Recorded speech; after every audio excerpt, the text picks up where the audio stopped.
यह बात है 29 सितंबर 2025 की, जब शारदीय नवरात्र का समय चल रहा था और संध्या आरती की तैयारी सभी भक्तगण कर रहे थे। इसी बीच एक तेज रफ्तार पिकअप वाहन एक युवक को कुचल देती है, जिसके बाद उसकी घटनास्थल पर ही मौत हो जाती है। इसके बाद गुस्साए ग्रामीण एक क्रशर प्लांट को आग के हवाले कर देते हैं तथा तोड़फोड़ भी करते हैं, जिससे करोड़ों का नुकसान होता है। स्थिति काफी गंभीर थी और मौके पर पुलिस पहुंचती है, लेकिन भीड़ काफी उग्र हो चुकी थी। दरअसल यह पूरी घटना सीधी जिले के अमिलिया थाना अंतर्गत ग्राम हरदी का है। जब सड़क किनारे मां दुर्गा पंडाल में अपने घर से राजकुमार नाम का एक युवक आ रहा था, उसी दरमियानी सिद्धि विनायक क्रशर प्लांट के पिकअप वाहन ने उसे कुचल दिया।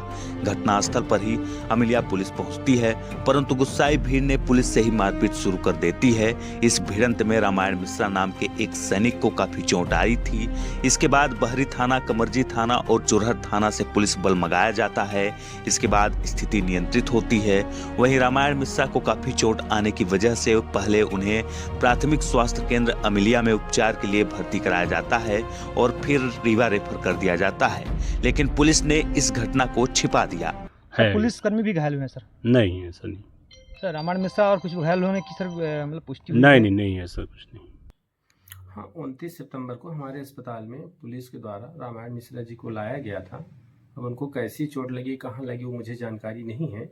वो हॉस्पिटल में आए थे, उनका प्राथमिक उपचार किए थे, कोई बाहरी चोट वगैरह नहीं दिख रही थी।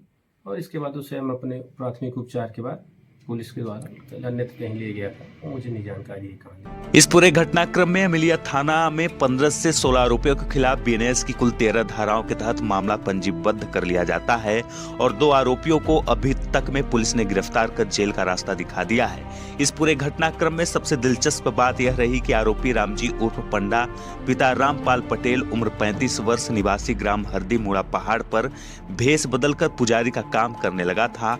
उसे शंकर जी के मंदिर से ही दूसरा आरोपी पुष्पराज पटेल, पिता श्रीमान पटेल, उम्र 23 वर्ष, निवासी कड़ियार, जो सिंगरौली जिले के बढ़न में अपने दोस्त के यहाँ छिपा हुआ था, दोनों को गिरफ्तार कर जेल भेज दिया गया है तथा अन्य कई आरोपियों की तलाश जो फरार हैं उनकी जारी है। हरदी वाले मामले में 2 आरोपियों की गिरफ्तारी हो चुकी है।